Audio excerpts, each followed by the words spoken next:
Happy Sunday to you, and welcome to the Hockey Podcast. My name is Kevin Olenek. You can follow me on Twitter at KEVOLE, like the Hockey Podcast on Facebook. Add me as a friend on Facebook, Kevin Olenek. You can follow me on Instagram and even TikTok. I did my first TikTok today, so I just think I should deserve a little bit of a pat on the back from people.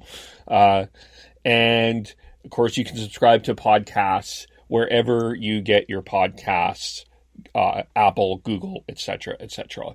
Lots to get into today. Heidi and Sean are with me now. Hello to both of you. Hello. Hello. How are things over there? Good. There might be some noise in the background, so if we apologize for that. There's home renovations going on upstairs. Oh. But I think we'll be okay. All right. We have lots to get into. Chris and Devin and Tyler will join us a little bit later, but we are going to start talking about the Calgary Flames. There's been some news with them this week. Lots going on. And Torie Peterson, assistant manager, let me make sure I got this all right, Torie. Assistant manager, digital and social media, Calgary Sports and Entertainment is with us. Hello, how are you? Good, how are you guys? Good. And just still have to admit a bit missing hockey a lot, and I'm sure you are as well. It's a weird situation. I feel like I've gotten a little bit of a hockey kick, if you want to call it that, because I've never, like the replays that we've been showing on Sportsnet, the 89 Cup ones, I'd never seen those games, so it's at least something new. Like not new, but it's something I haven't watched before. I've never seen the whole series. So it's like a slight taste of hockey, but yeah, definitely missing the real thing. Yes, fair. What stood out for you at the 89 series? Oh, it's just like a totally different game, is it not, from the 80s? Yeah. You're watching, I'm going, like some of these, the blind passes. I believe the one last night, I had to rewind. I had to go back on Sportsnet now and rewatch it. Just the blind pass up the middle that Gilmore picked off and then went in to score to open the scoring in that game, in game 4.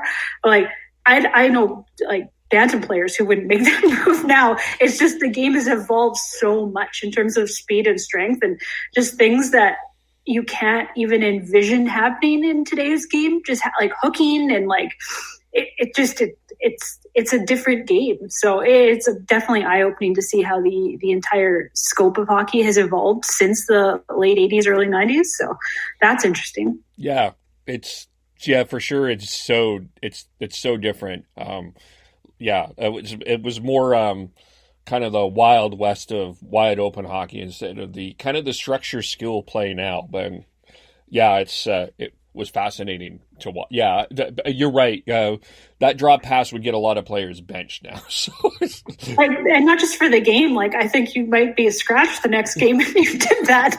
Yeah. I couldn't believe it. I went back on the feed and watched it again just to make sure that my eyes didn't deceive me on it. No, it's true. It was quite something. So the Flames were busy this week signing some players, but the first one we want to get into, of course, especially Heidi, I have to play this video. Oh, and I have to not mute it. There. Hang on. Anyway, the big signing, of course, is the signing of Scorch is back with the Flames. What can you tell us about Scorch? There's not much to tell. We wanted to, give him some love because I know people are wondering what happened to Scorch, and where Scorch has been since he's been taken off the scene. I think 6 years ago, 6 or 7 years ago. It was a while. So we were doing some TikTok shoots this week. Our mascot is Harvey the Hound was shooting them. And wanted to get everyone involved and thought, hey, this is kind of a opportune time to bring Scorch back for a brief cameo. There is no plans to have Scorch back regularly, but once in a while he may drop in, make a guest appearance on things here and there. But it was a fun time to integrate Scorch back into the fold for a brief bit. And I would think if he's going to be involved in any way, it would be more on our TikTok than anything. So just keep an eye out there. It was really exciting seeing that, because I was just like, oh, cool, there's a new there's a TikTok, and I look at it, and like at the very end, and I just like lost it. It was so excited. I love Scorch. Scorch is my girl guiding name, so we have to pick names, and so Scorch is actually what mine is, and very few people, like even like some of my girl guides' parents and stuff, they're like. Some of them, they're like, have come up to me and been like, they're like, we know you're like a Flames fan. They're like, is the Scorch reference to that like old mascot? And I'm like, yeah, it is. He has a bit of a cult following, which you don't really realize till he makes a brief appearance for like all of, I think it was like that video was like maybe 3 seconds at the end of it. And it was all over the place. So it's fun to see fans and what they're following, and that Scorch has a cult following. So. It's interesting to see.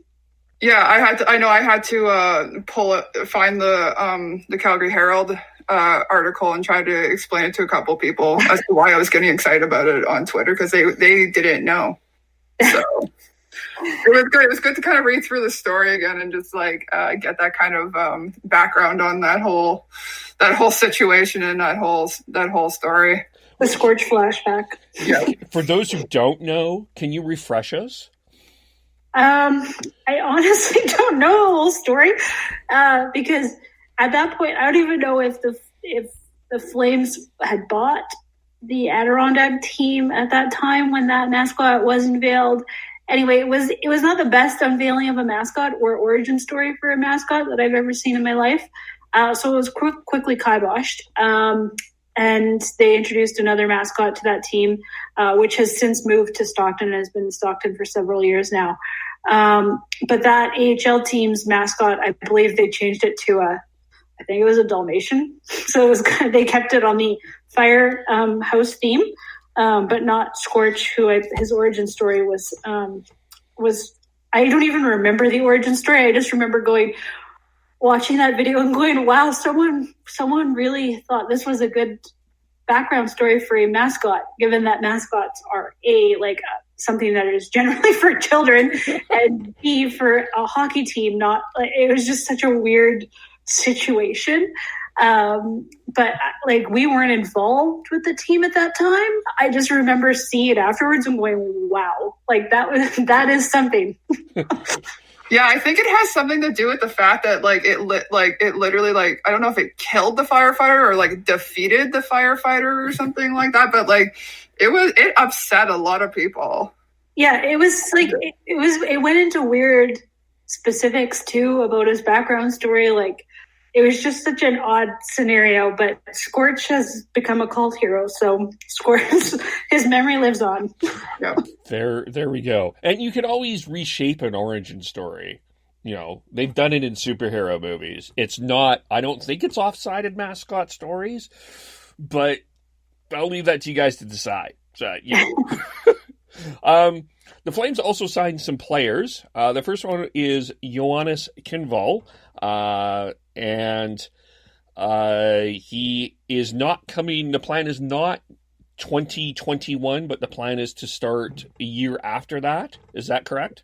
Yeah, that's correct. It's really similar to the situation with Carl-Johan Lerby. So signed player, they spend the next year in Sweden and come over that second year. It's just in terms of a development approach, just to keep them playing at a top tier level, or they have contractual obligations. Like when you're signing an international player, there's a multitude of hoops to jump through in terms of what they've got going on where they're playing. So it's the same situation for Kinval. He'll spend next season in Sweden, and then come over. So he was at camp last year though, so some fans may recognize him. He attended development camp as a tryout, so not totally unfamiliar to Flames fans. So right shot D, 11 goals, 29 assists. Sounds like offensive defenseman. Yeah, huge power play presence. That's where you'll see like a ton of his points are accumulated on the power play. He's a power play specialist in that regard. Took a pretty big leap, obviously, this year, not just in terms of point production, but overall game, which he's a young guy, a young defenseman playing pro in Sweden. Like, it's a high-level league. It's good to see a guy take that kind of step. So hoping for more of that next year in the SHL. But this is a guy who, he's not the biggest guy. I think he's 5'11". And he's not going to physically outmuscle guys, but he's an excellent skater, really, really good in transition. So he adds that offensive element that all NHL teams are looking for from their back end. So his development curve definitely lends itself to more of that transitional two-way defenseman. Sean, did you have any questions? You've been silent. The only one I have is with him playing in Sweden this upcoming season. He's got the European assignment clause. Does that mean he basically would still need a new contract after the 21-22 season?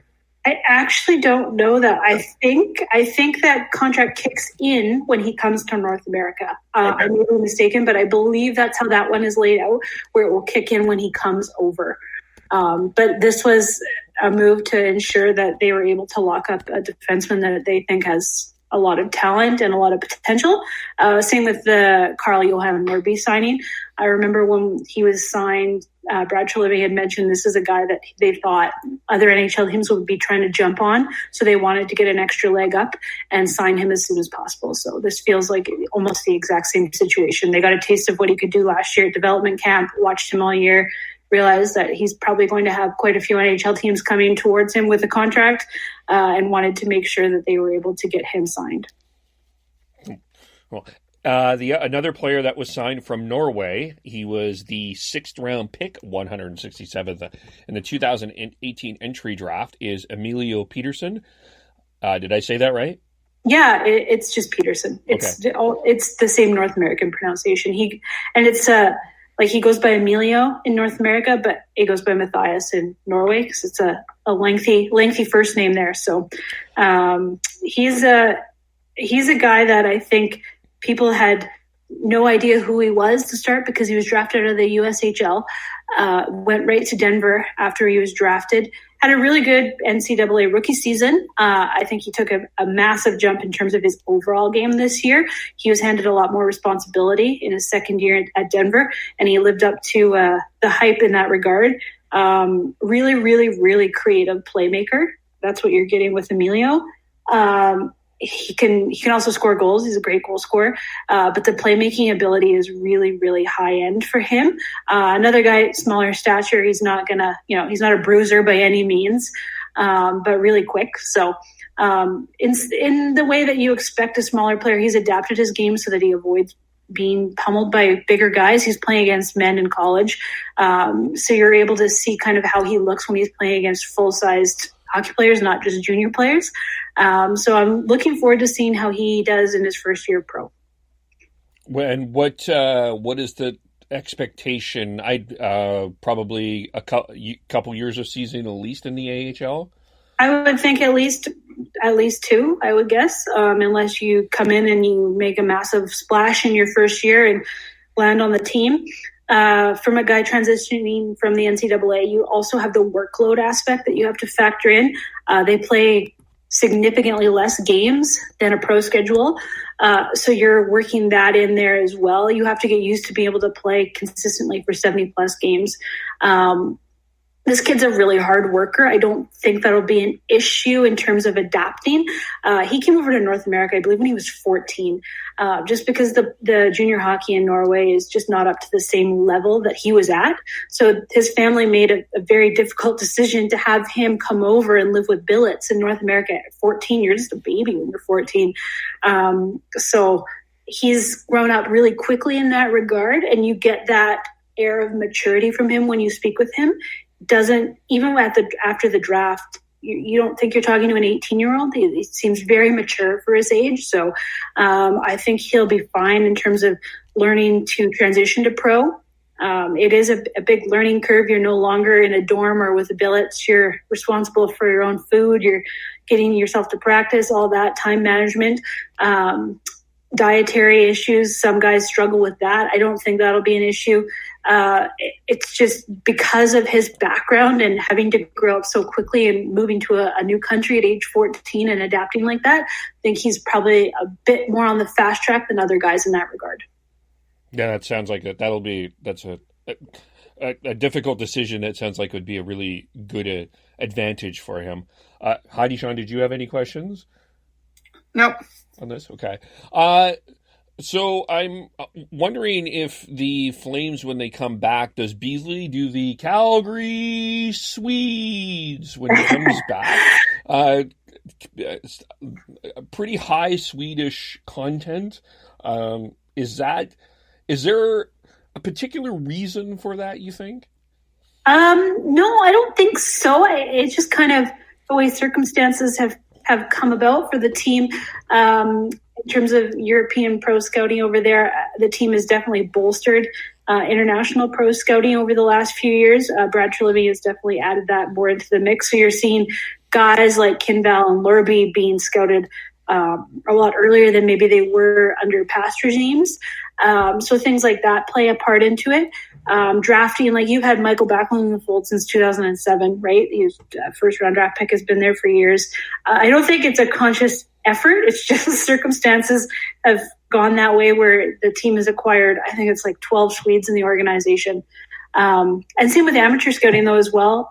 That's been bolstered in the European market. So you're seeing more Swedes being drafted by the team. So it's just kind of a nice coincidence that they're all in the fold at once. Yeah, it's interesting. And I think Sweden has a really great system. I mean, I know that they haven't won a World Junior Gold in a really long time, but they don't lose in round robin. It's just, a couple of bounces here and there. They probably would have about 2 or 3 goals in the last 5 years. So I think a great hockey program for sure. Absolutely. Their development program there for junior players is really strong. And that's why you see a lot of guys stay in Sweden for an extended period of time instead of coming over to North America. They've got a really good system in place, and the SHL is a really high level of competition. So when you're scouting from that league, you're getting guys that definitely play at a very high level and very high pace. So I think that's why you're seeing more and more Swedes added to the mix. For sure. The other one, I know Heidi was very excited about this. Dustin Wolf, 7th round, 2019, 214th overall from the Everett Silvertips. He has signed on. I think he is one of those Flames draft picks, really good stories, a late round pick. And I think a guy that is starting to get a lot of attention, which is a good thing. Yeah, and I'm still to this day shocked he went in the 7th round, because if you meet him, like I'm not short. I'm 5'7.5" ish, and he's a few inches taller. He's definitely 6 feet. So when people are like, "Well, he's too small to be a goalie in the pro," like he's not that small. He's definitely lanky, as most 17 and 18-year-olds are. Putting on muscle at that age is not easy, so that'll take a few years to physically develop and grow into that frame. But it's not like he's 5'4" and a goalie. Like he's not that short. So it's still a little bit shocking to me that the 6 feet height issue likely caused him to drop to the 7th round. But because you look at his numbers during his draft eligible year and they're lights out. Obviously, there's always a question if that's going to drop a bit once you're drafted and that kind of pressure is off. But he just went and did it again this year. So he's got a really good attitude towards it too. I'll prove you wrong attitude, which is cool to see in a 17-year-old. He wants to 18-year-old, I guess. He wants to make people know that they're going to regret not taking him earlier in the draft, which is I think that chip on your shoulder is not a bad thing. It's definitely something cool to see. And I'm really looking forward to watching him develop, because his WHL stats are insane. Like he continues to get better too. So that's the amazing thing. He's never had real drop. And he's a workhorse in Everett. Like, they depend on him a lot. He plays a lot of games. So he's used to a heavy workload. So we'll see how it goes. And goalies always take a while to develop. I think everyone knows that. But he's on the right path. What is also interesting to me with the Flames, you look at a Wolf, you look at an Emilio Pettersson, and you even look at Gaudreau and Andre Mangiapane. We're going to talk about, we've been reviewing drafts the last few, we're going to continue to do that, but the Flames have been really successful in the later rounds in picking some really good play. Like Mangiapane, if you had to do a redraft, he's probably going in the upper half of that draft, at least now in my mind. I just continue to be impressed by him. And, obviously Johnny was a steal at where he was, and guys like that we're seeing here. It's really sounds like, and I think one of the things that Treliving has done really well is bring a holistic approach to how this team has been scouted, which in previous years wasn't necessarily the case. There's definitely, scouts have a lot of autonomy under Brad. And if they're really very hard on a guy, they really want their guy shown, Brad's going to listen and they're going to take a look at them. And you're seeing a lot of these smaller guys get that kind of nod from these regional scouts, like, hey, we have this 5th round pick, the 6th round pick, the 7th round pick. This is a guy I think is going to be a steal. And Brad has allowed them to have that autonomy in terms of making that list and going with that list. Matthew Phillips was a 6th round pick. Dmitry Zavgorodny, 7th round pick. Those are guys that I think have a lot of potential. And they're all, and the one thing that you notice, they're all smaller in the later rounds, which is probably why they dropped. Johnny was I think the highest at 4th. He's a 4th round pick, but even that seems mind boggling now when you look at his career. And if you look at his stats before he was drafted, even then, if you didn't take into account his size, you'd be questioning how he fell to the 4th round. So I really like how the scouting evolution has taken place within the Flames. They've definitely bolstered resources. You're seeing a lot of regional scouts get more autonomy at the table when they start to make these picks, and it's paying off. A lot of these kids are already signed. They're signed ahead of kids who were drafted in the 2nd, 3rd, and 4th rounds, just because they've been able to prove that they were worth the pick and they have potential to be NHLers or pros down the line. Do you have an idea what the plan is for Zagorodny? Is he, because he had a season-ending injury, I believe, this year, but he's turning 20. Is the plan for him to try and make a go of it in Stockton? I don't think that has been finalized. It would not shock me if he went to Stockton, though. He's been, I don't know what else you can accomplish in a queue at this point. He's been, for Rimouski, he's been absolutely lights out offensively. And I'm not sure how much more you gain as an overager at this stage. When you're looking at his development as a player, you want a player of that size to get used to playing against bigger bodies, I think. Because he's short. He's kind of like Mange in the sense that he plays a heavier style than you'd expect for a guy who isn't 6'4". But he needs to be able to physically develop and learn how to play against men. Whereas if you're in the queue, he might put up 120 points next year, but is that the most beneficial thing to his development? If you see him as a guy that you want playing in the NHL one day, it's maybe more beneficial to send him to the A now to be able to get that learning curve started, because it is a big jump. Obviously, you're playing against teenagers in the queue and you're going right to seasoned pros in the A. And it also gives a player a chance to get used to the style of play, since Stockton plays the exact same style as the Flames do. It allows guys to get a taste of what they can expect and the structure they're going to be playing within if they do make the NHL. So it always depends on player by player. But I don't think that there's been a firm decision yet on Zavgorodny. But if he was in the A next year as a 20-year-old, it would not shock me. Interesting. Okay. Is there any other prospects that we need to kind of keep an eye on from a Flames perspective? I wanted to maybe, have you been following Jacob Pelche? Yeah, it was crappy for him, that injury right before the World Juniors, where I think he would have played a decent role for Canada. And it's also just such a blow for you as an individual. You're getting ready to represent your country and you're out for an extended period of time because of an injury. Just bad timing for him, but it took him a little bit to get back into the swing of things when he did return, when he was cleared to play. But he finished the year off really, really strongly.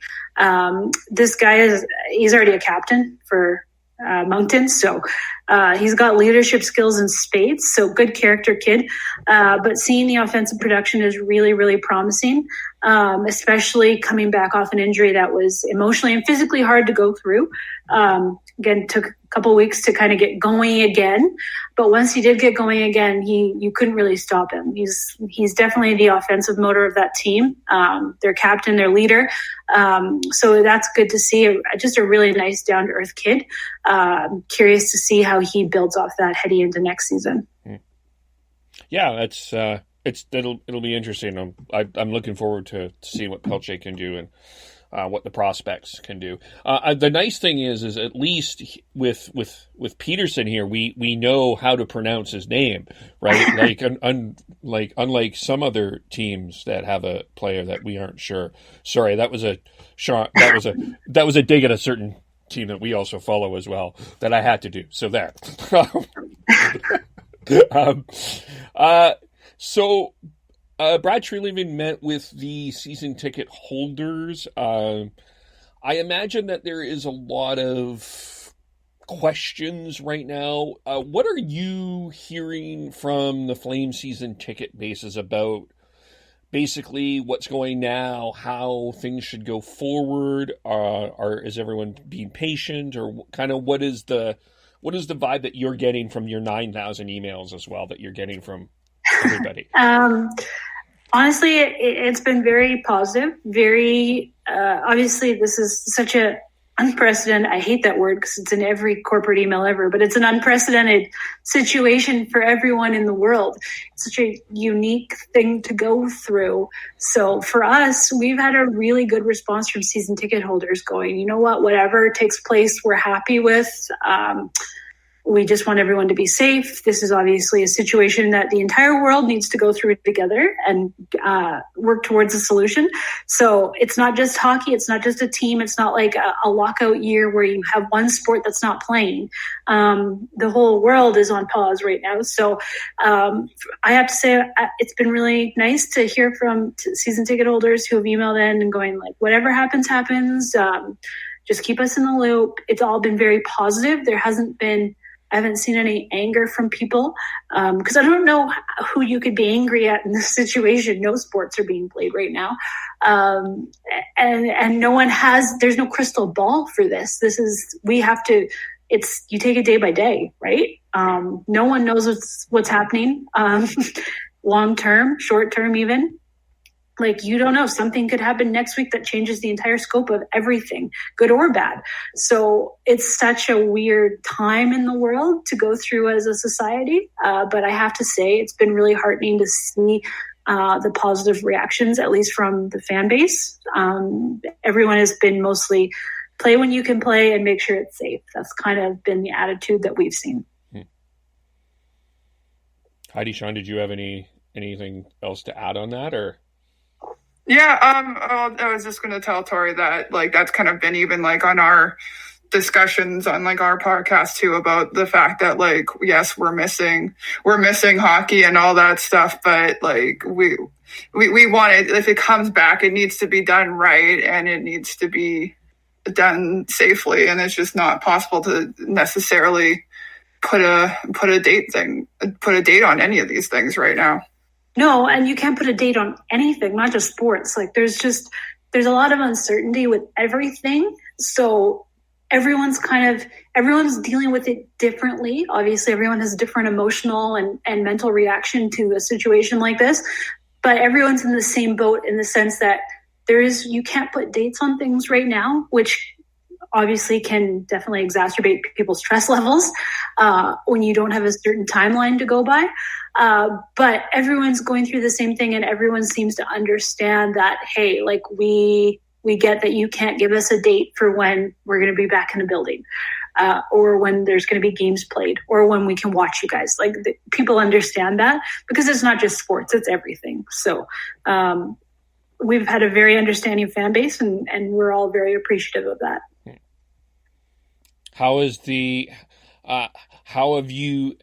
staff been dealing with this?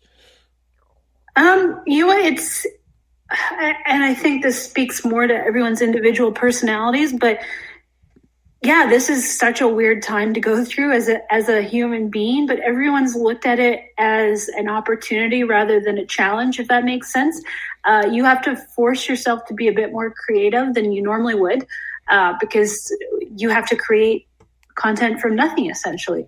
We don't have games to go on. We have nothing to go on. We have no dates to go on, nothing. So it becomes a communal effort to pool together resources to make sure that we're providing content for fans, but not being too repetitive, because as you know, like for the first couple of weeks, everyone's like, well, what are you doing in quarantine or isolation, or what are you doing during the pause? Now you really have to kind of come up with more inventive ways to keep fans engaged with your brand. And that's not just us, that's every brand and every sports team in the world.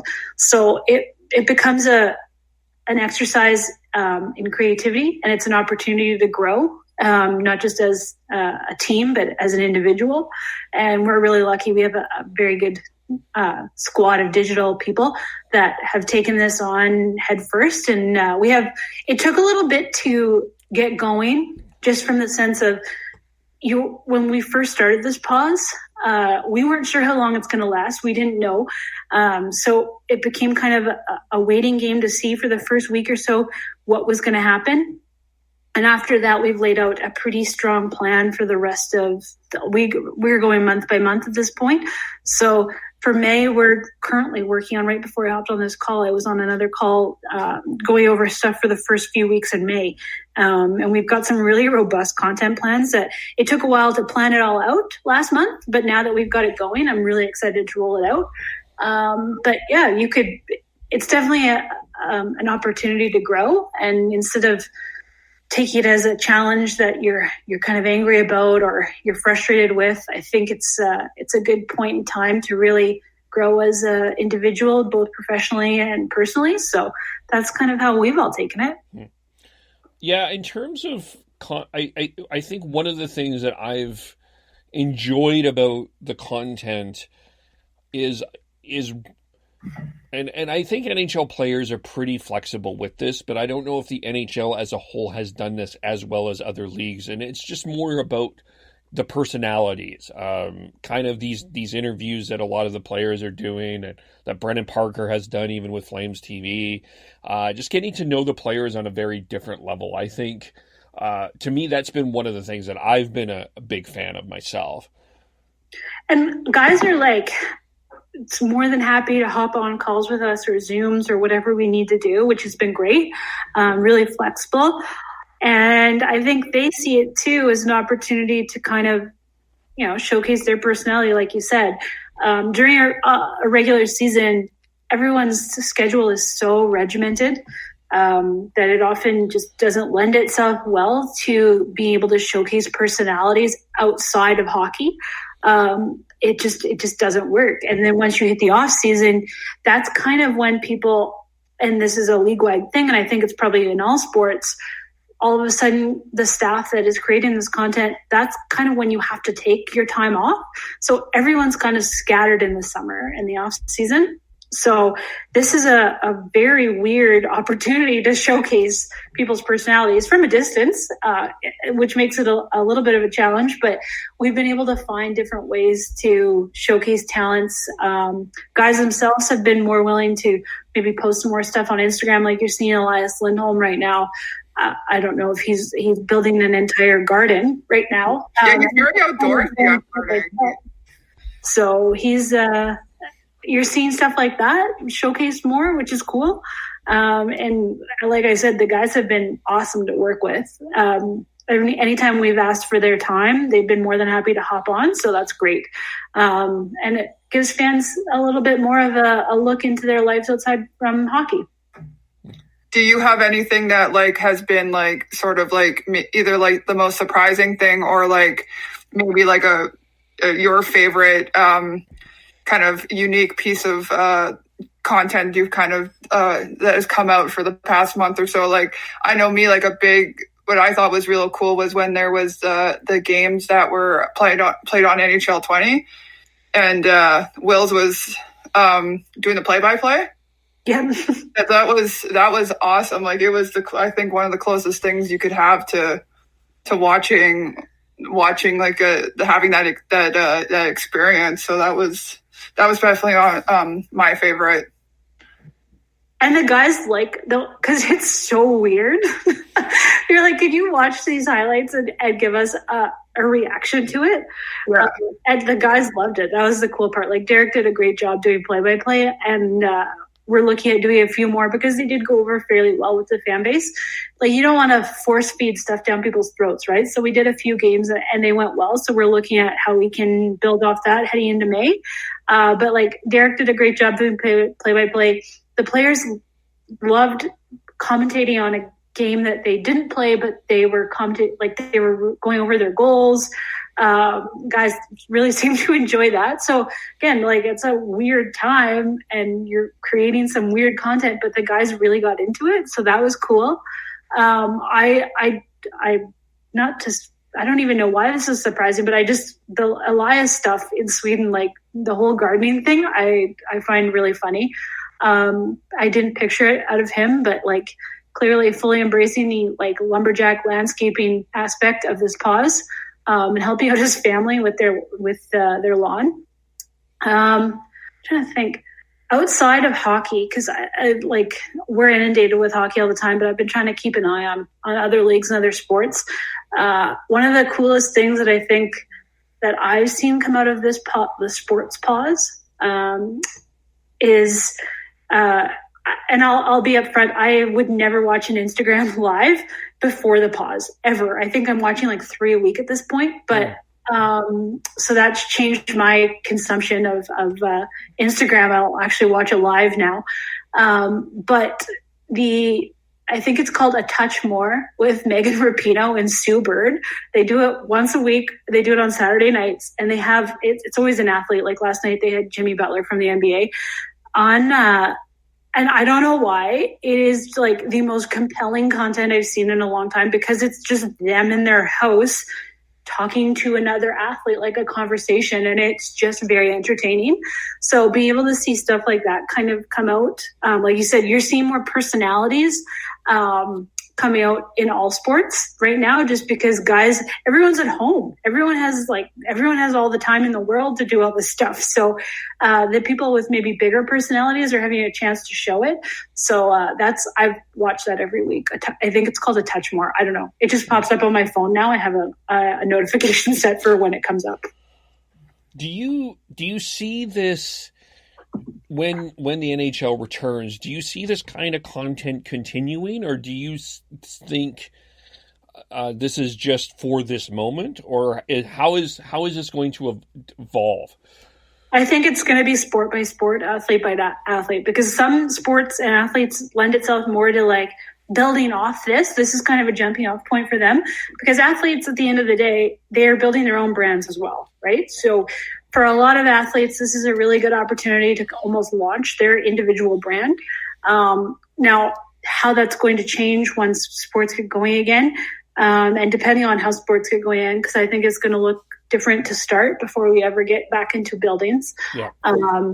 So I think it will depend on that. You're still going to have a lot of free time, I think. So I could see this content continuing, but again, it's athlete by athlete and how they want to approach it once they start playing again, because everyone's an individual, right? Like some guys only want to think about sports and that's it, and they don't want to think about individual brands, and that's fine. Other guys will use this as a launch point, right? You're seeing like PK Subban's always had a huge personality, and I love it. But you're seeing more and more of that during the pause, right now. And I don't think, like, for him, I don't think he's going to stop, right? Him and Lindsey Vonn have a really good thing going with how they're presenting themselves as individuals and athletes and as a brand.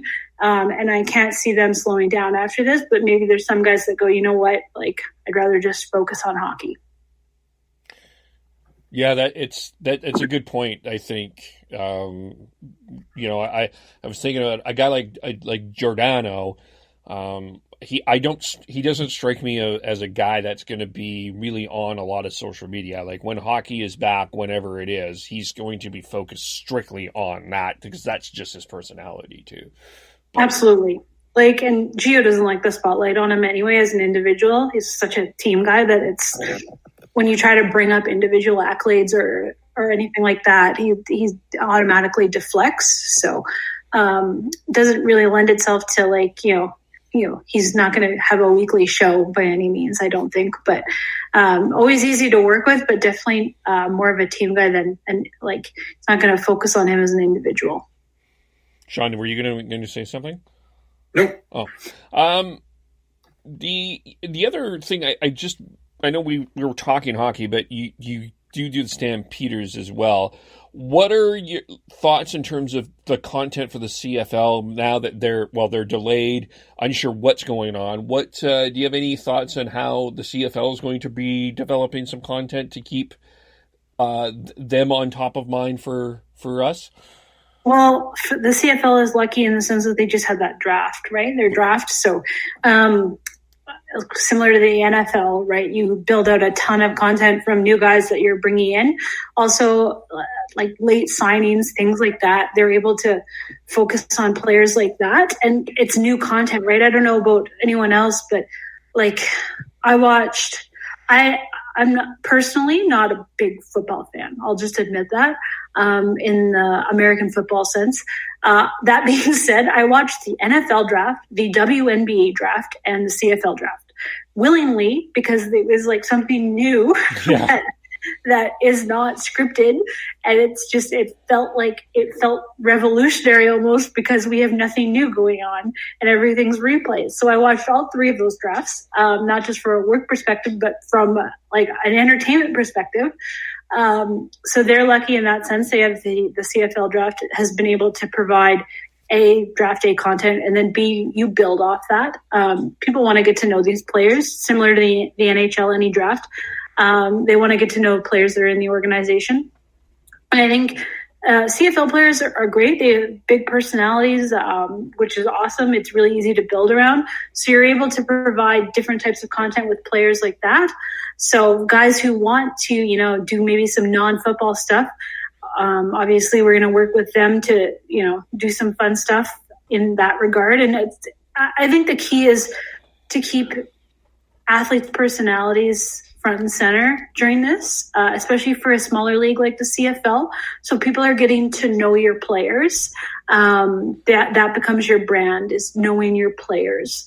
And we're really lucky. Bo Levi Mitchell has been such a staple in this city for so many years, and he continues to be and just a great guy to work with.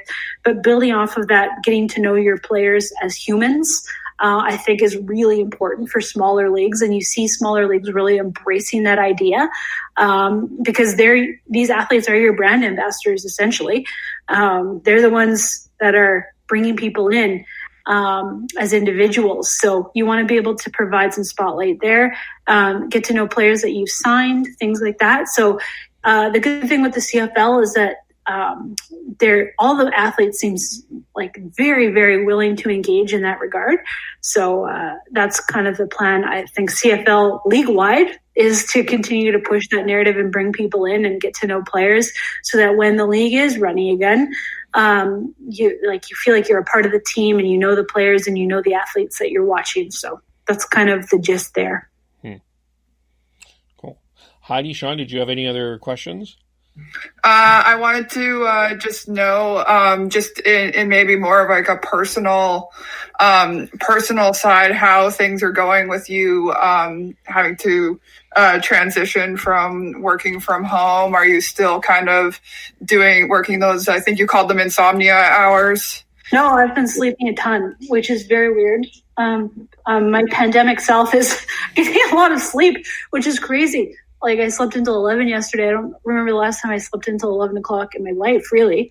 No, it's been like, because it's such a unique industry, I was used to working from home. So the transition to working from home was not hard. I know some people really struggled because they've been in an office or another work site for the majority of their careers, whereas I have had enough experience working from home that I know my routines and how to be productive. And like, everyone has different. The one thing that I think everyone is acclimatizing to, and I know our web team took a little bit of time too, is to realize when other people are at their most productive, because everyone has different hours. Like for me, mornings are by far my most productive time, by far.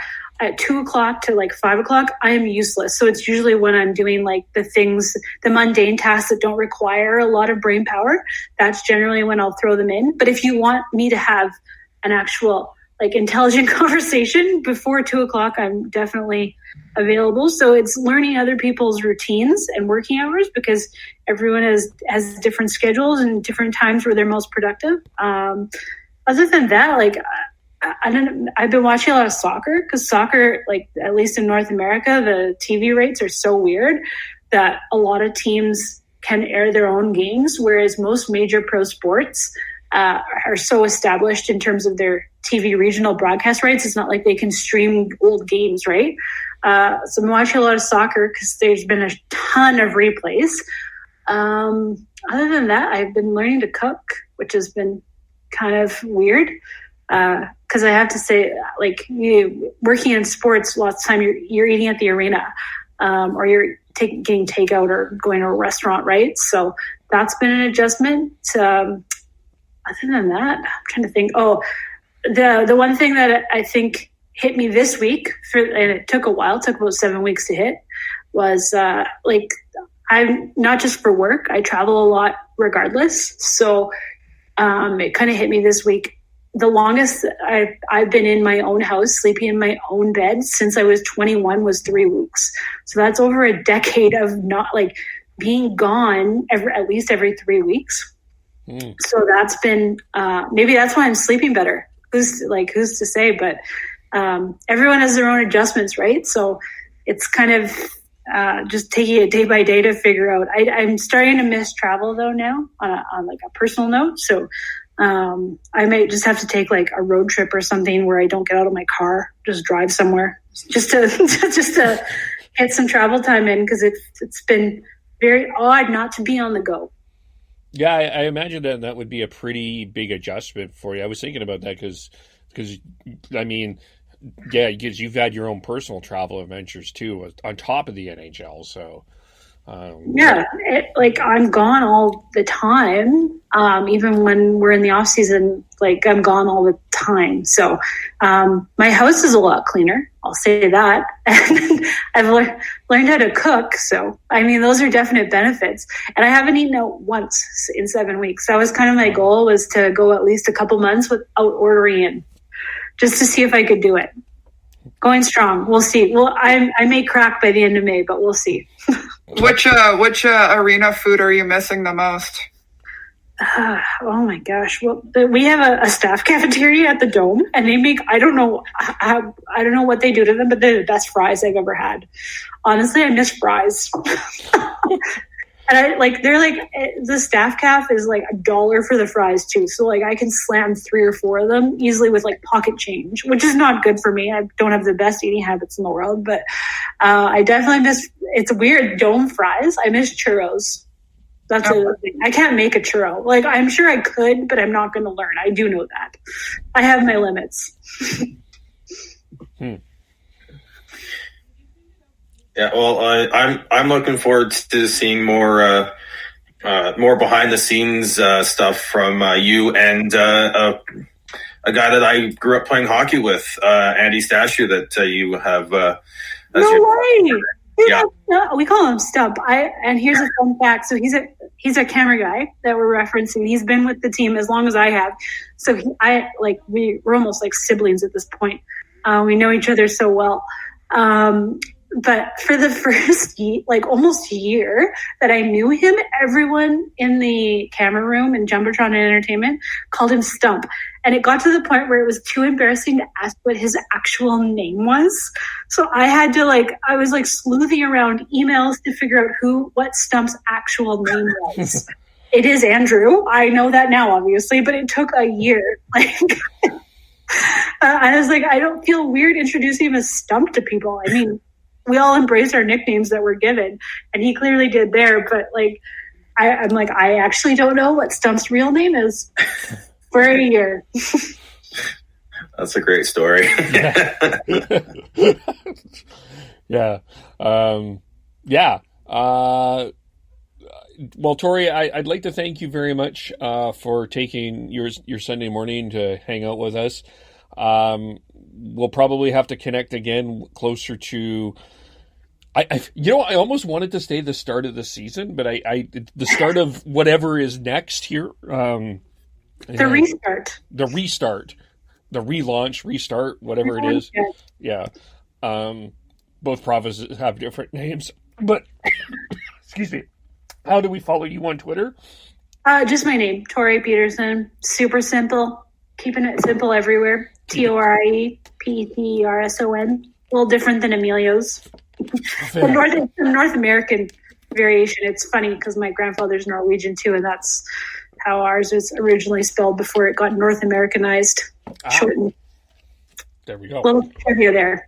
There we go. We learn something new every day. But thanks again, Torie, and we will. All right, talk to you soon.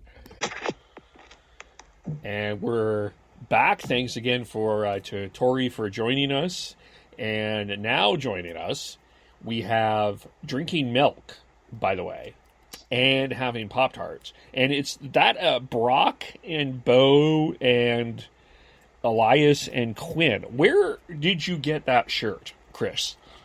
That no one can actually see during the podcast. But I mean, where did you, if you wanted to get that shirt?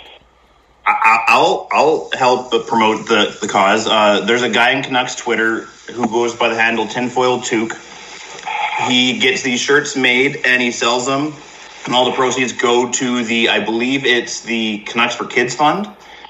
Either way, it's Canucks related and it's a charitable effort. So I did my part by purchasing shirts for Hannah and I, and yep. There's because I did see one on Twitter that someone had Hinshaw and Henry and Tam and a couple of the female doctors as well. I don't know if it's the same people doing them, but good idea. I don't believe so. Anyway, it's good to see you, Chris. We also have Devin with us. Hello, Devin. Hello. And you have your CGY hat on. I suspect at some point you'll switch it to TOR at some point to just rub it in Heidi's face at some point in time. Just kidding. Is everything okay over there? Yeah, everything's good. Got into the sauce last night, and so I'm a little hungover, but other than that, I'm doing good. Tyler's with us as well. Hello. Yeah, hello everybody. This morning was lesson in you get what you pay for used lawnmowers. So I'm on my second one here now that's used. It seems like a great deal. $100, get a used lawnmower, it'll do the job, and then only for a little while. And now I'm on the second one, frustrated trying to get it to run smoothly. It does cut just slowly, but I don't know. Maybe soon I might be getting a brand new one. All right. There we go. New lawn mowing needs. Yes. Mm-hmm. We are allowed to go outside according to the doctors. So, yeah. And so we're going to talk about the Canucks here in a moment. We're going to talk about the draft in two levels. We're going to recap the 2014 NHL Draft. That was the draft of Aaron Ekblad, Leon Draisaitl, and maybe two of the biggest mistakes in Brad Treliving's drafting history. I'll tease that. And so we'll get into some other stuff as well. But we spent our time with Torie. We talked about the Flames signings, but the Canucks have made some news as well. And first, as Torie said to us off air, it's just kind of great to actually talk about real hockey news for the first time in about 7 weeks that is not necessarily related to what we're going through. So I don't know. My soul feels good talking about this. But Nils Hoglander, the Canucks did sign him, second-round draft pick. Some say the steal of this draft, because a lot of people had him in the first round. We'll start with Tyler. What did you think? And kind of what's the thought process? Well, we'll just start with what you think, and then we'll get into kind of where the Canucks are prospect-wise here. But kind of your thoughts. Well, it's exciting. Anytime that they're going to add somebody to the pool is terrific. It's another positive indication of the Canucks drafting and developing, and it's just a little more depth. But we'll see. Still a little ways off from actually seeing him on the ice and seeing him with NHL competition. Chris, what were your thoughts?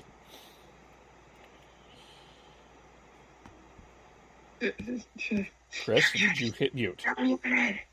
Yeah, I didn't realize I was still on mute. My bad. Obviously I am happy with the signing. Excited to see him eventually make the jump to the NHL. Whether when that happens remains to be seen, whether it's this season or next. But I am excited to see him whenever he comes. Sean? Yeah, he's got a couple highlight reel goals. I would say the goal of the hockey season this year is the first Zorro goal, lacrosse goal, however you want to call it. And then you've got and he's got some bite to him. I don't think there's a lot of people. I think that gets a little overshadowed in his in when people talk about him because he's so skilled. But he's got some bite to him. He was suspended for a couple games for a hit back that turned into a bit of an elbow in this year. So he has that, and I think you combine those two, and you've got someone who can be a very good sort of top 9 forward for the Canucks. Whether he comes over and can push for a spot this year, or spend some time in Utica, or even goes back to Sweden next year. So he did mention that if he didn't make the team, he would rather go back to Sweden than stay in North America. Did that surprise you at all? I wouldn't say it's totally a surprise. The SHL is a very good league.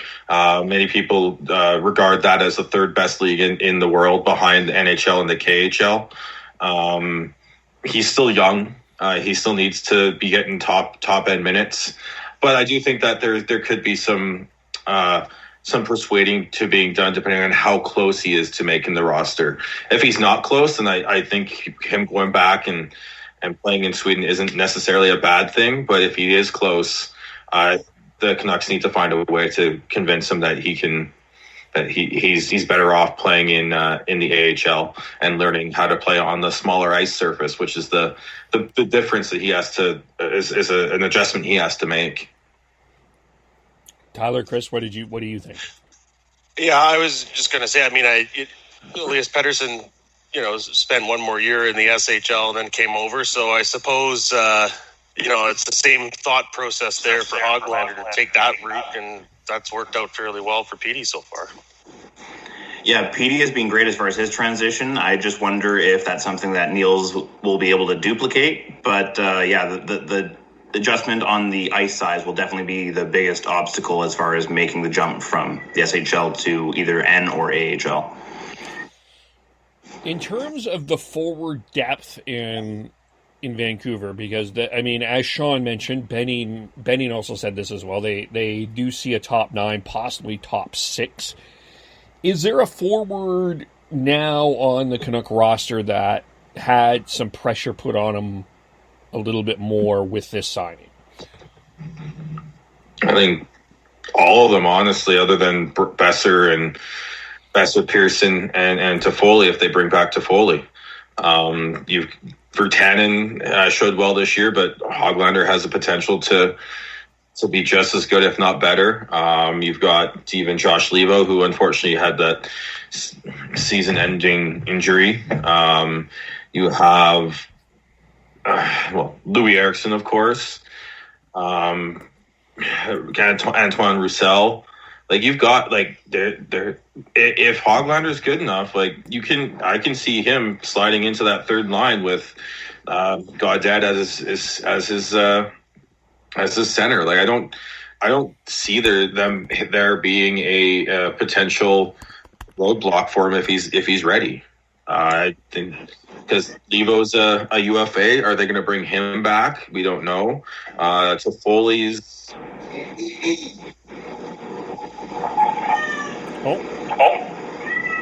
Mic cut out. Someone's mic cut out there. I'm hearing a cat meow. I don't know. But yeah, you just have to. There's spots for him to take. But it just comes down to whether he can transition to the small ice. Yeah, I would agree. I think any of the bottom six forwards are at risk of being bumped out if Hoglander were to force his way onto the team. But it always seems like every year the Canucks are starting with somebody injured, so hard to really point at who's feeling the most pressure there. As long as the Canucks are approaching the start of next season where it is an open competition and Hoglander legitimately has a chance to push his way onto the roster, then that's good. Sometimes, and we've seen this in the past with the Canucks, there's occasions where the young players don't have a chance no matter how good they are. So we'll see how he does. I honestly think that all four of the middle six wingers are probably kind of being threatened by how good Hoglander is. Especially probably, if I were to highlight two, it's probably Virtanen and Levo that are probably feeling it the most. Yeah, and it's a good situation to have if you're the Canucks because Virtanen has took a step this year. So there's a lot of options in there that I think you have the ability in some way to at least find a way to improve your defense core, which I still think needs some improvement for sure. I mean, Quinn Hughes, we love Quinn Hughes, of course, but still I think some depth on that D line would be good as well. So certainly I think that helps the Canucks in a good way. And, once Podkolzin gets in there, it's hard not to get excited about the at least the forward part of the Canucks prospects going forward here for sure. And you look at the Canucks right now, and where do you think that they need to improve? And I would say on the blue line, as much as everyone likes Tanev and Stetcher, and then as maligned as Tyler Myers is, I still think there's some improvement to be done on the right side. I think the Canucks currently have basically 3 number 4 defensemen on the right side, and if you can find a way to move a forward and one of those guys to help to find an improvement, I think that's something that they need to look at. And with the depth of Hoglander coming over, and even a prospect such as Cole Lind, who showed well at the end of the AHL season, they've got some depth that they can move players up and not necessarily feel too much of a hit. Right. Yeah, the defense is still a concern for me, Kevin. I mean, the Canucks, I think, were really only in the playoff discussion before the shutdown because they've had fairly healthy defense this year, and they've had a fair amount of consistency back there. Like, geez, if it weren't for Oscar Fantenberg, what would happen to the Canucks here when an injury come up? So yeah, the depth of the defense is still something that makes me nervous with the Canucks because if you lose, Edler or Tanev or even Stetcher or Myers for any length of time, it gets pretty porous back there. Yeah, we're only a playoff bubble team if we actually have a full healthy defense. If we have a injured defense, then I honestly am not sure we have the strength to be able to make a push for the playoffs. It's probably our biggest stumbling block as far as getting to a full-on contending team for the Stanley Cup. Mm-hmm. When they've had call-ups with forwards, they seem to have done the job on a stopgap basis a little better than some of the depth D that we've seen. Well, going into next season, I wouldn't be surprised if we see Rafferty taking a shot at one of those spots, and then we don't know what exactly is going to be happening with Jack Rathbone. A lot of the prospects experts like Cam Robinson and others are really high on him, and whether or not he comes out of college and signs with the Canucks going into next year could be a big boost to the depth for the Canucks.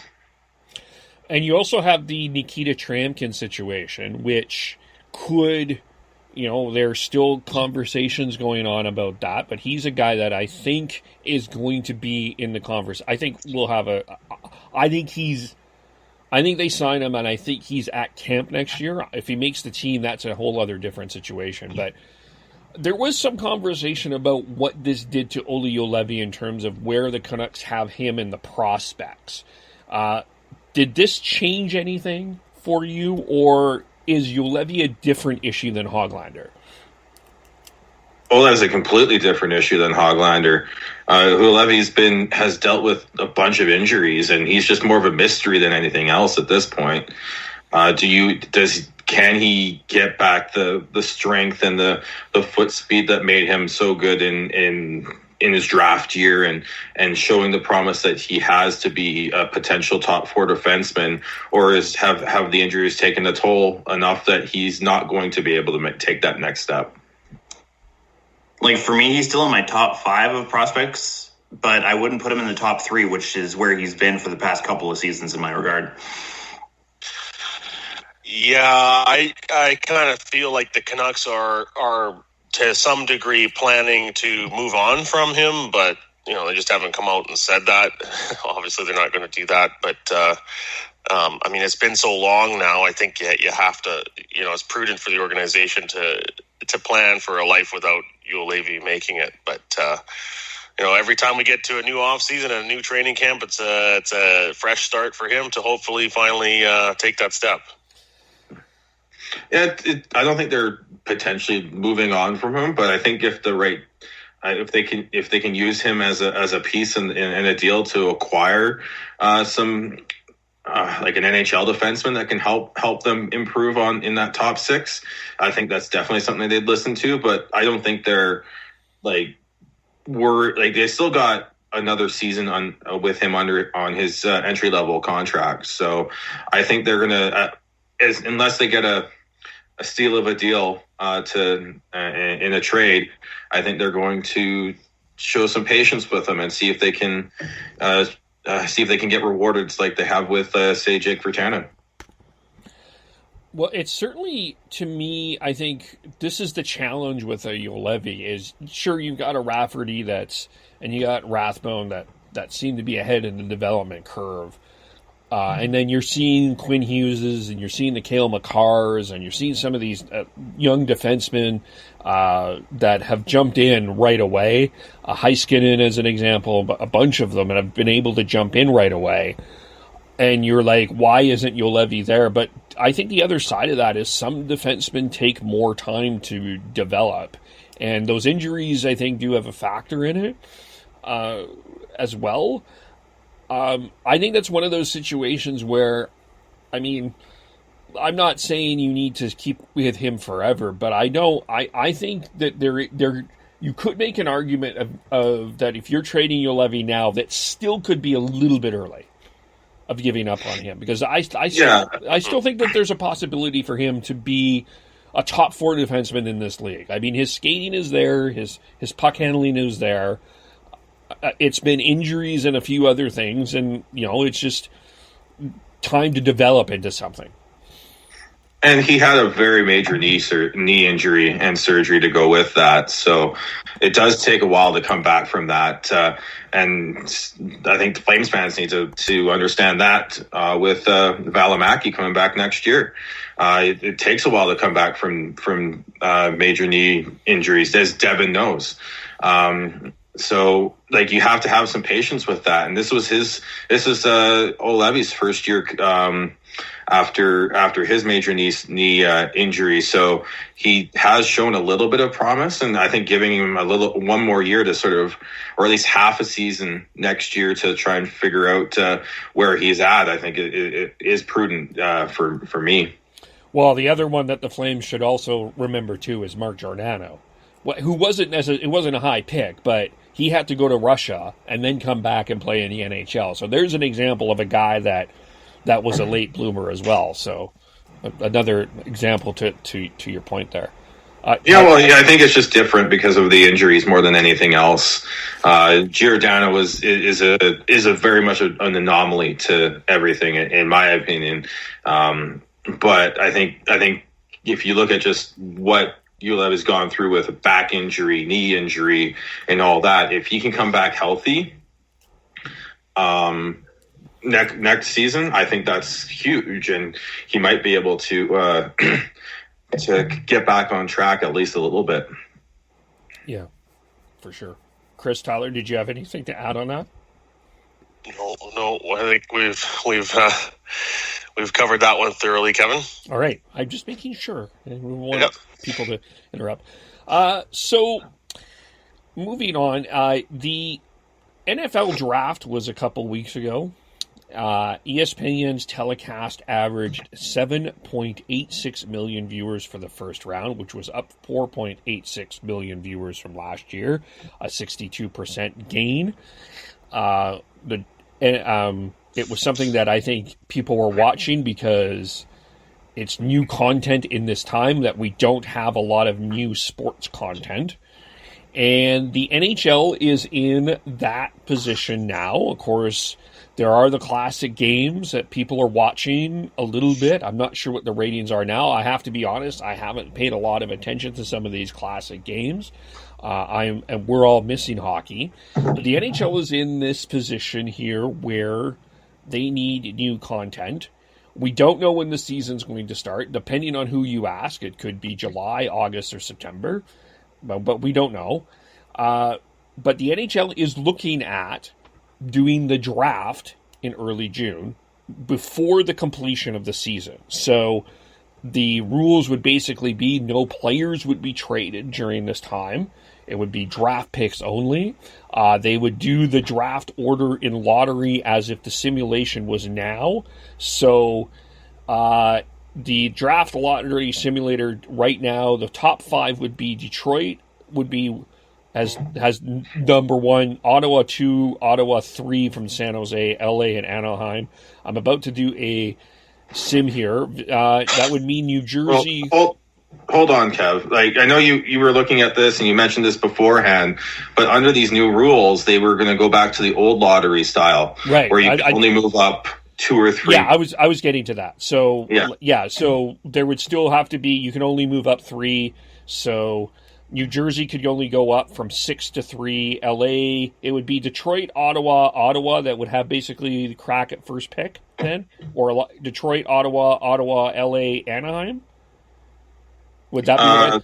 You can only move up, I think, 3 picks. So, like, literally, the only teams that could have a chance at the first overall pick were Ottawa with 2 shots at it, and then LA and Detroit. Can you imagine if you're the way it was before, guys, was you could only move up 4 spots. 4 spotes, okay. Yeah. Yeah, so and there was a year, I don't remember which year it was, but there was a year where New Jersey won the draft lottery, but they started off with like the 10th worst record or something and moved it up to 6th, then Edmonton was the worst record and kept the first pick that way. Mm-hmm. So I guess so they're still working this out. There's some teams like Vancouver, Pierre LeBrun tweeted that seem to be softening to this idea, but there's still a lot of people not. I'll start with Heidi and then I'll go with Devin because we haven't heard from them in a while. What do you think about doing a draft before the season is even to the playoffs?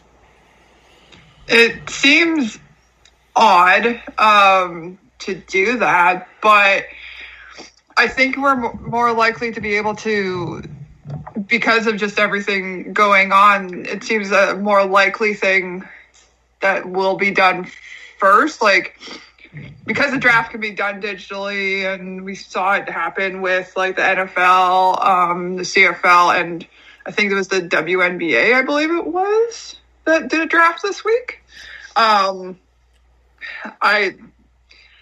think that it's probably going to have so many logistical things that I don't understand exactly how it would work with, like, you know, as I said, the lottery, the conditional picks, things like that. But like, I don't think it's a terrible idea. It's just there's a lot of things I think that still would need to be figured out. Yeah, I think it's ass backwards. I don't like it at all. The draft floor is usually when a lot of big moves are made, and from that aspect, I really don't like it. There's a lot of logistical stuff that needs to happen. Like Heidi was saying, conditional draft picks. From the trade deadline earlier this year. I personally don't like it, and I think that they should wait till the playoffs are over and done with, and then just keep it all in order. Like, it doesn't have to happen in June. I personally don't see the benefits of doing it right now anyways, or in June before the season's done. It just doesn't. It makes zero sense to me. Yeah, I don't like it either, because you're really changing the integrity of the draft here. I mean, trades of actual players at the draft or leading up to the draft are a big part of what goes on in the off season. So for that to not be part of the equation now is significantly changing how the draft works. Like, Major League Baseball does their draft mid-season, but there is no trading of draft picks. So with baseball, so they can kind of just do that at any time. But with hockey, the trades surrounding the draft and moving picks is a big part of it. So I don't know. I mean, I get the idea of creating some kind of live hockey, new, fresh content for people, but they can squeeze in the draft whenever the short off season is. There's only one reason to do the draft before you have any idea of what's going on with the season, and that's money. It's pure revenue need/want from the NHL. I don't like it either. I really there's just too many things that can happen at the draft. Teams use it to acquire picks to help the rebuild. Teams use it to use draft picks to help their salary cap issues. Case in point, last year with Tampa and Toronto. Toronto moved their, I think it's their first round pick this year, but they moved that at the draft to get rid of the Patrick Marleau contract.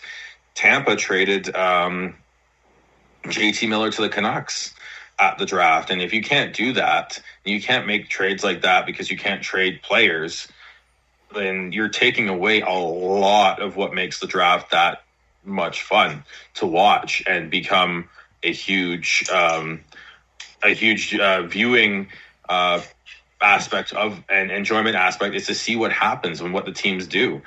This year, again, Tampa would be looking to offload players and contracts to help with their cap issues, especially now with the uncertainty of the cap. Montreal's got 1 million draft picks and they want to improve their team, but they can't move those picks to get players. I understand the revenue aspect of it, but I just don't like it because I think it takes away from what the draft can be and should be. Yeah, I'm in agreement with Sean there. Like, I don't like it, but at the same time, I understand where they're coming from a financial aspect. Yeah, so this is 2 years. This is 2019. Yes, this is the 2019 draft.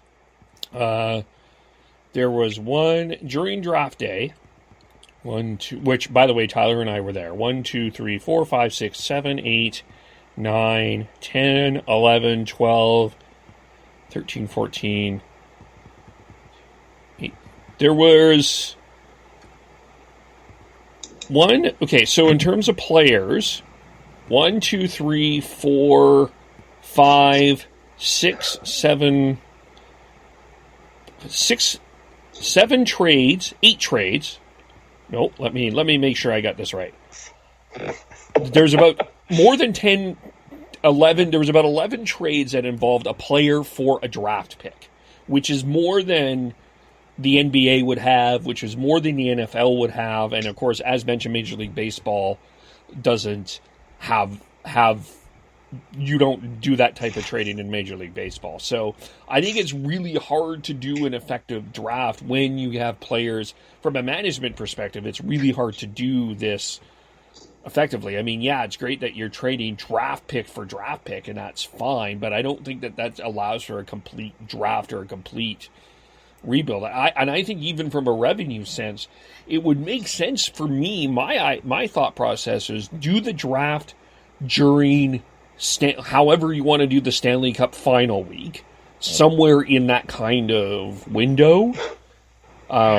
Because, other than the final two teams, you'll kind of know where everybody is in the draft part in terms of draft order, other than the two finalists, whoever they are.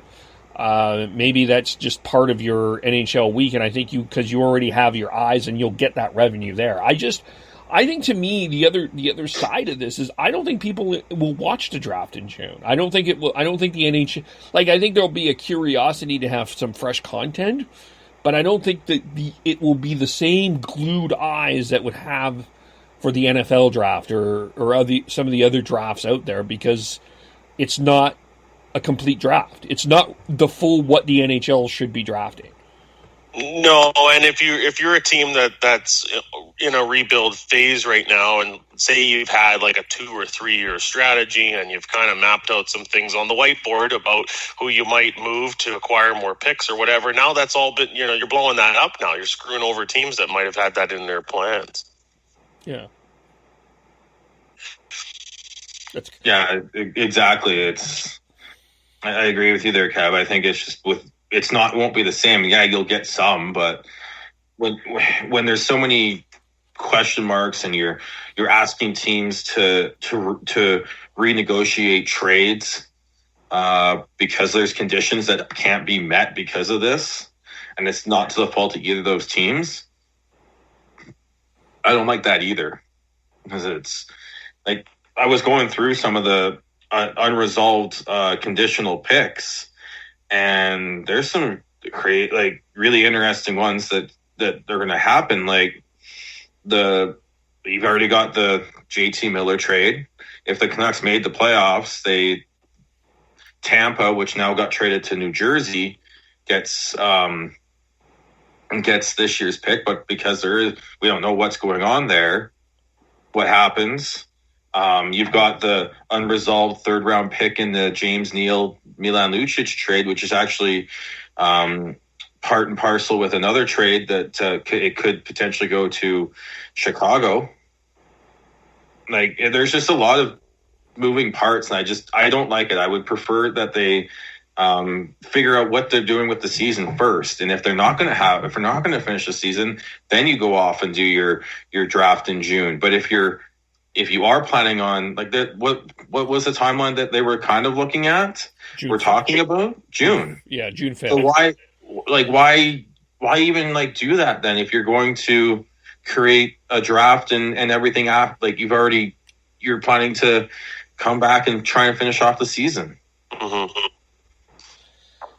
Wait till you have a finality from this season, whatever that finality is, before you make a decision on the draft. Yeah, I agree with you there. I think that the danger sometimes is people are looking at what other people are doing, and it's not the same. The NFL draft has never been the same as and I'm a football lover. The NFL draft is not the same as the NHL draft. You don't get the same. You get draft pick trades, but you don't get that big name player for the first pick in the draft. That usually doesn't happen during the draft. So it's not the same, and I don't think it's a good idea. And it's also two different situations, because the NFL their season isn't starting. Well, we don't know when the season is starting, but they're in their off season, so their schedule is still on path. I don't think the NHL. Yeah, I agree with Sean. I think the priority here is decide what to do with the season, and then wait for the draft after. That's in my mind. Yeah, I mean, we're already raising questions about the integrity of finishing this season, and now we're talking about messing up the integrity of future seasons. I mean, to me, that's just off. That's just off for me. Yeah. One idea that just popped in my head. I don't know if this would work, but if we're starting a little bit later, and the idea maybe that we're starting in January 2021, could you do a draft just before the World Junior Tournament? I think that'd be an absolutely fantastic time to have it. Have a draft just before Christmas. Yeah. Yeah, I think that's that'd be fantastic. It'd be weird, but it'd be fantastic. I think you have it, and then you can immediately see these kids playing in a tournament that against their peers and against like players who had been drafted a couple seasons beforehand. Yeah, I think that'd be amazing. I think TSN would be drooling at that idea. What's that? I think TSN would be drooling at that idea. I'm tweeting that out. Devin, what were you going to say? I think it'd be a great time to, kind of have a showcase for all the top talent in coming up through the ranks of junior, and it'd be perfect timing. That's a great idea, Kev. I'll take credit for it. But, I mean, I guess the other thing, too, and Matt Sakaris was tweeting this out, is that a number of teams have contracts with their local regional teams in the U.S. where they have to have some content in order to complete what they were as expected, which, to me, on a side note, and I know even from a wrestling perspective, this has been something that they've had to battle as well. I don't understand, like, to me, and I'm not a lawyer, but I can't understand why in a situation like this, that can't be adjusted or rectified for the safety of humanity. Like, well, okay, we need to have hockey, but, it's not safe to do it, but we have to have a contract to complete it. It feels weird to me. But there are a number of teams in the U.S. that are in that situation, and then I'm wondering if that is playing a factor into what the NHL is going to do going forward. The thing with that, I think, is not even just content; it's pure games too. So, and I think it is playing into effect where they're trying to find a way to make sure that those contracts get filled. I don't know why these networks wouldn't try and work a deal out, find a compromise that works and doesn't harm the either side financially too bad, because unfortunately they are going to get harmed a little bit just because of all this, but that's beyond their control. Let's find a way to make a compromise. But I do think that they are definitely playing into the NHL's plans to try and finish off this season. Without knowing the language of those agreements, Matt Sakaris is talking about regional rights deals for U.S. teams through Fox Sports regional channels. There's got to be some way around it. Like Sean said, there may have to be a compromise between the league and Fox to make sure that they're compensated appropriately, or get a deal on airing games next year or something. But the idea that that's going to be a big obstacle to getting the league restarted in an appropriate fashion just seems a little silly. But we don't know the wording in the contract, so it's hard to say really how much of an obstacle that is. I think it's definitely having an influence on the negotiations. How big of an influence is probably the biggest debate, I think, to be had. I don't think it's going to be like making or breaking any of the decisions as far as the NHL's continuation of the season or the playoffs, but obviously it's going to play a part in it because it's going to tie into hockey-related revenue and all that. That's right, and some of those teams are in pretty big places. The Kings, the Stars. They have regional deals with Fox Sports Detroit, the Florida teams, Arizona, Carolina. So there's there's some pretty significant deals there, particularly the Kings and the Stars. Yeah, it is. Yeah, it's interesting. Devin, Heidi, did you have thoughts on that? You guys said it. It was good. All right. Yeah, it'll be interesting and to see how that's going. So I tweeted my brilliant idea. If you guys want to retweet that brilliant idea for the world to know, it's so rare that I have a brilliant idea. So, You got to really make sure everybody knows about it and celebrate it. Yes, exactly. Usually it's the other way around, where I'm telling Kevin that whatever his idea is wrong. Yeah. Very true. So, speaking of drafts, we have been kind of going backwards here in looking at some drafts since the Connor McDavid draft. We did the Connor McDavid draft a couple weeks ago. Last week we did the Austin Matthew Tkachuk draft. This week we're going to look at the 2014 NHL entry draft, which was the draft that Aaron Ekblad from the Barrie Colts was picked first. This was the Leon Draisaitl, Sam Bennett draft, and a couple of other things. Don't forget Jake Virtanen. Jake Virtanen was drafted. This is going to be painful to the Canucks people in this little redraft exercise. Okay, well, here is, I'm just going to say this now. From the Flames' perspective, this is probably Brad Treliving's worst draft. And as much as everybody talks about the Olli Juolevi mistake, the Flames drafted Mason McDonald before Thatcher Demko. And I think that is going to go back and look on as one of the bigger errors that the Flames have made in their draft time. So you Canuck fans can rub that in. Anyway, that's, to me, we'll look at the Flames Canucks draft in a second, but I'm going to start with Heidi because I forgot her last week. So Heidi, I would like you to start who would be your top 5 that you would draft this time around. Okay, sorry, you got it. I'm just looking at it now. Okay. Come back to me. Okay. Well, why did it go first, Kent? I tried. There we go. Sean? Chris? Maybe we'll have Chris. Devin's got paperwork and notes and everything. Okay, go for it. Devin looks to be the most prepared. Whoa, Devin? Just look at the research. Devin with the research. You got a team in the background helping you with that, or? Well, you can see them? All right, Devin, go first. I love looking at past drafts, and this is I'm not going to say my bread and butter, but I just love it. So my top 5 is number 1 is actually Draisaitl. I think he's played 422 games and he has 422 points. How can you argue with that? Yeah. Number 2 for me is Pasternak.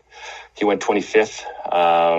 For those who don't know, Draisaitl went 3rd to Edmonton. Pasternak went 25th to Boston. He's my number 2. Braden Point, my number 3. I think he was a complete steal at 79th overall, a Calgary boy.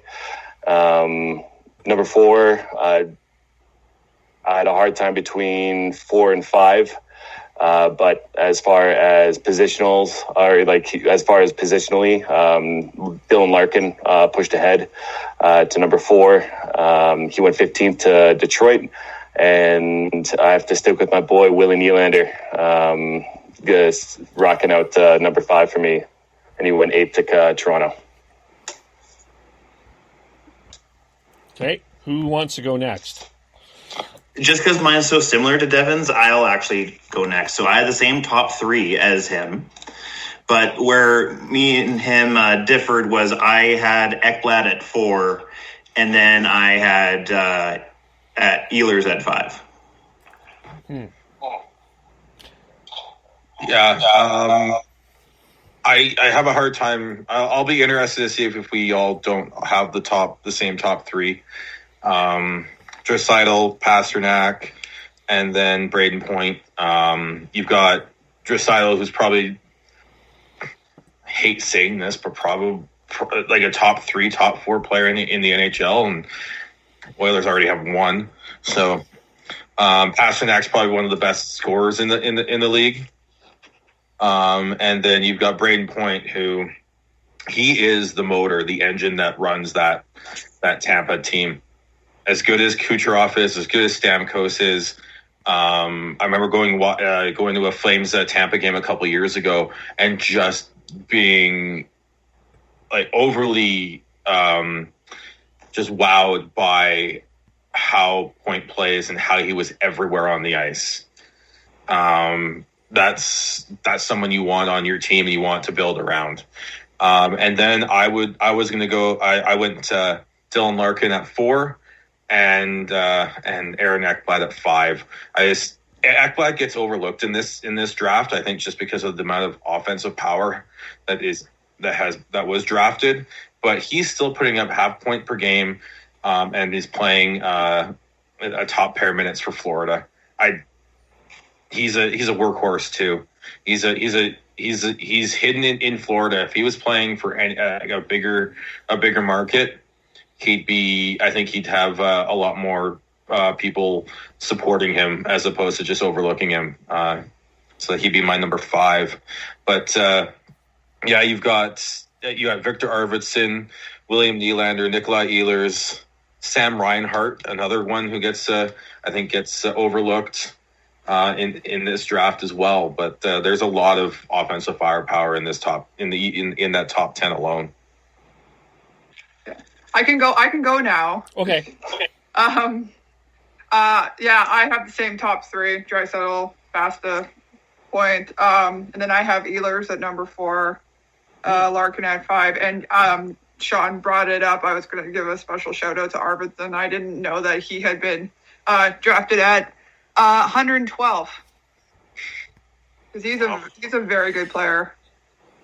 So just a special mention for him. All right, now here comes the curveball. No, I'll we'll let Tyler go, and then we'll let Kevin come in with the curveball. Yeah, not really much for curveballs here. I've got Draisaitl, Pasternak, Point as well. 1, 2, 3. I'll go with Larkin 4, and I'm with Sean. I don't think we should discount Aaron Ekblad's contribution there in Florida. It's easy to overlook him being a defenseman, but still an all-star, still been a big part of what they're trying to do there, and Florida is better with him than before they had him there. So, but just a general comment on 2014. I mean, just looking at the selections by round here. I mean, we've done this exercise now for 3 weeks or whatever, and this one is like throw it in the blender and spit it back out again. It's quite the change we're going with here. I mean, Point was 79th overall, and we're all putting him 3rd now in the redraft. Yeah. My 5 are... I'm not going to throw much of a curveball. The only... Draisaitl would be number 1 for obvious reasons. I think, he's at least... If he's not in your top 3, he can't be lower than 5.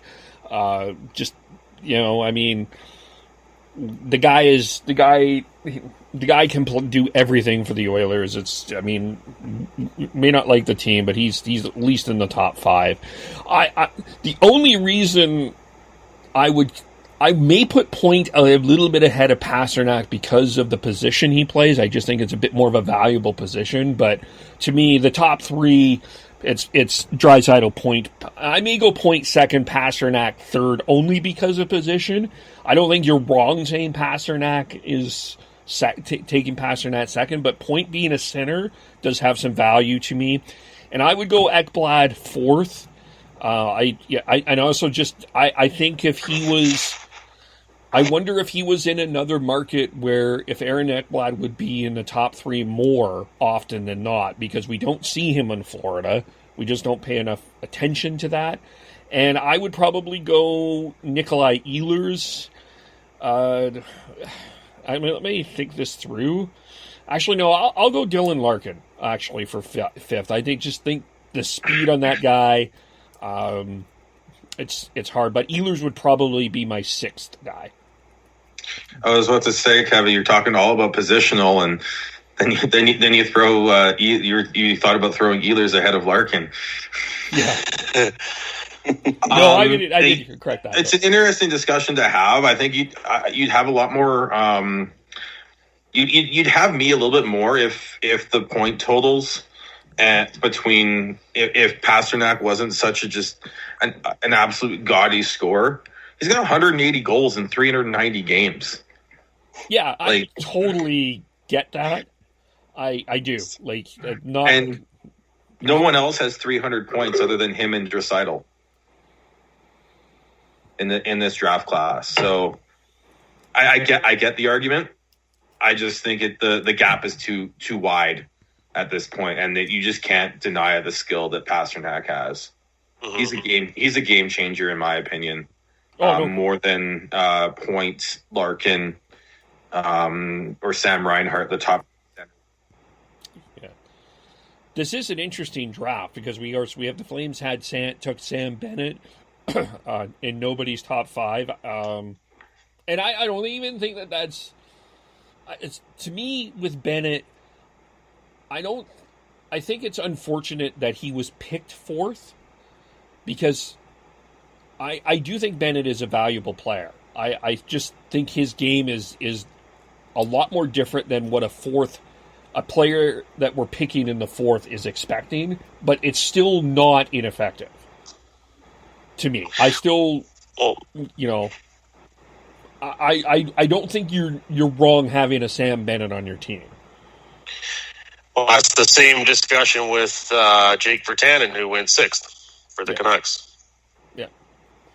Yeah, they're definitely cut from the same cloth. They bring a lot of grit and determination, and you know that they want to win, and that's undoubtable. And I think that's one of the reasons why Bennett went so high, just because of his work ethic. And same with Virtanen, he was scoring at a ridiculous rate here in Calgary, playing for the Hitmen, and they're definitely cut from the same cloth. Yeah, go ahead. Sorry about that, but looking at their per game stats, they're basically on par. Those two.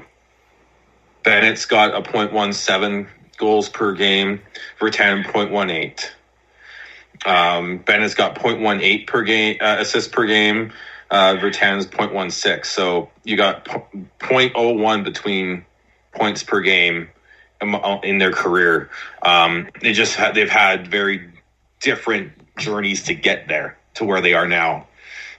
Bennett stormed on the scene as an 18-year-old Sam Bennett, and Virtanen struggled a little bit. So, but has come on lately, and I think right now, is Virtanen the better player right now? I think so, but I think if you look at their careers, it's hard to say that they both haven't been good NHL players, though. I think with Bennett, the bigger problem was the Flames wanted to put him as a centerman, and he wasn't an NHL centerman yet. And I think they were trying to force a round peg into a square hole. I think you could say that a little bit with Virtanen too. I think that Vancouver was trying to push him into something that he wasn't quite ready to be yet. And those are two of the problems. I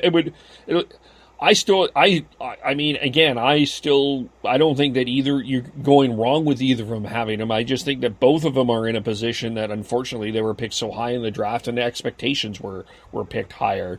But I think we were talking a little bit with this with Torie too, Devin. I think one of the things that with the Flames that I think has improved, and I think with a lot of teams is the value in picking and finding those gems in the lower rounds, the 6th, the 4th, 5th and under. Like you look at the Flames getting a Mangiapane, and Peterson is a 6th round pick, Dustin Wolf the 7th round pick.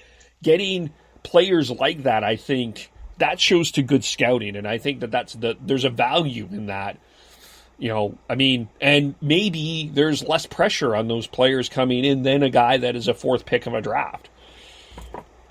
Absolutely. The scouts aren't there to, figure out, well, they are there to figure out, who your top three are, but I mean, they're pretty, no doubters. And every once in a while, obviously you have, like showing in this draft, most of our top five, had one or two people, players that were actually in the top five of drafting and scouting in that year. But yeah, like the scouts are actually there to pick, to see who stands out to them in the lower round so that they can obviously get the better pick. I mean, going down my list here, a bunch of steals. Andre Kasha, he went 205th overall. He's played a bunch for Anaheim and recently got traded to Boston. And he didn't play in Boston because he was injured. For Toronto, Pierre Engvall, he showed up on the scene this year and he has been a great depth player. Victor Olofsson, who is friggin' lit up Buffalo and helping. Why am I blanking on his name? The captain for Buffalo, Jack Eichel. Thank you, Jesus. That's his favorite player.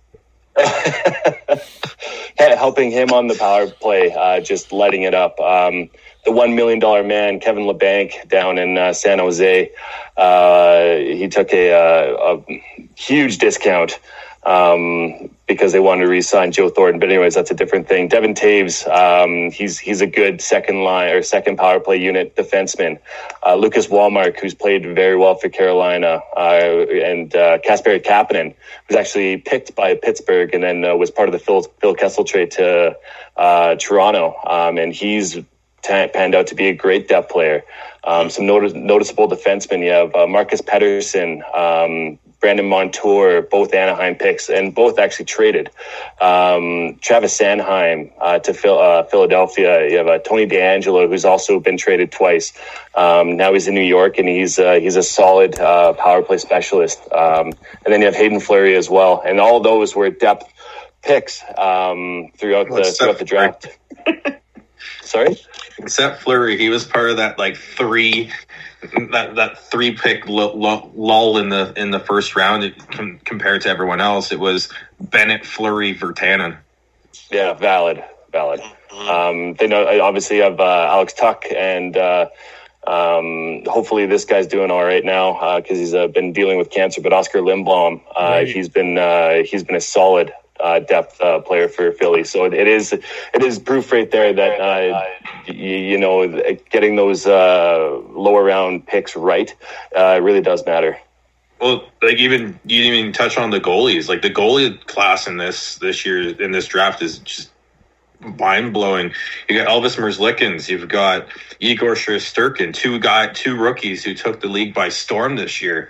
You Thatcher Demko.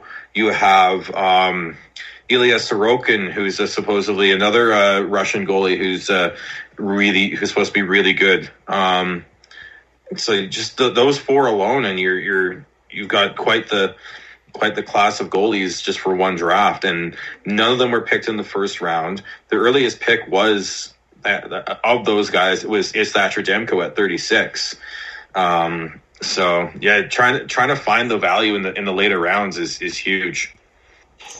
Well, you even look at a guy like Brandon Montour. I mean, he was picked late, or like what was he? Was picked 55th, right? So second round, and the Ducks traded him to Buffalo and got a first round pick for him. So you can even you look at the value of some of these picks, too, and what they have returned. I mean, really, he's not with Anaheim anymore, but he certainly gave them some value. If you get a first round pick for a guy that you're not drafting in the first round, that's great value in my mind too. So, totally. And Tony DeAngelo, he's traded for first rounder as well, with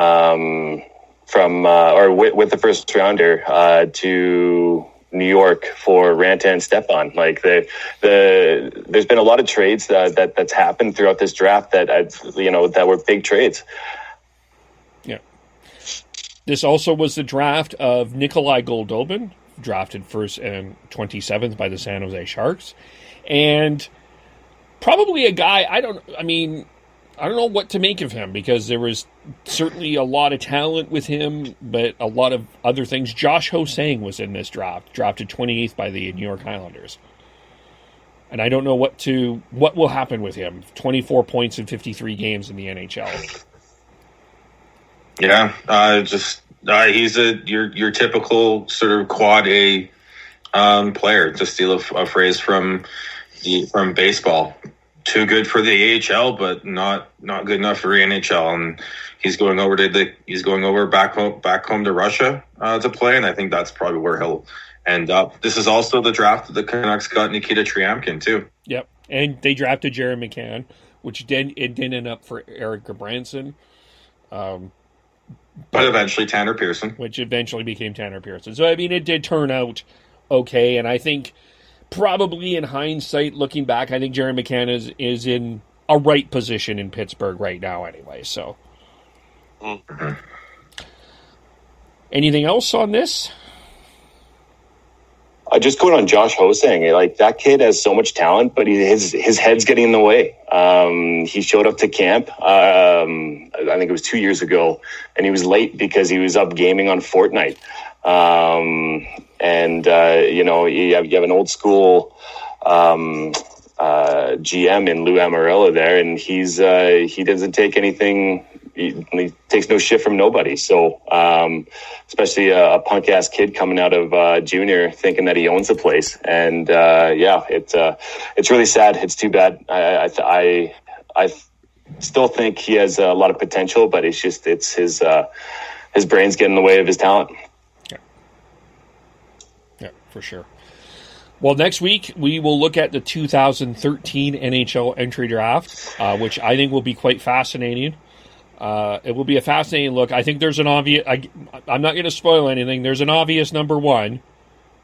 I'm just saying. But... does he play for Florida? No, he does not. Then it's not obvious, Kev. Oh, come on. No. I'll tease it. I do think it's a lot closer than you're letting it on to be. Ooh. This is making for an interesting episode next week. Interesting. Is there anything else that we need to talk about this week that we did not touch on? No. Okay. Good. All right. How do we follow everyone? I am Beardy Canucks 03 on Twitter. I am at Heidi Mazeballs on Twitter, Instagram, TikTok, all the places. I'm at Schneid on most social media. I'm on Twitter at TNoble, TNOBLE, and as of this week, still resisting TikTok. And I am at GordHow09 or 09. I always do that. GordHow09 on Twitter. Right. And I am at KEVOLE, and I did my first TikTok this week, Tyler. So I did not resist. So join the cult. Anyway, that's this week. We'll be back next week. Maybe we'll have some hockey news. If not, we'll have some things to cover. So we'll keep an eye out for then. We'll talk to you soon. Bye for now.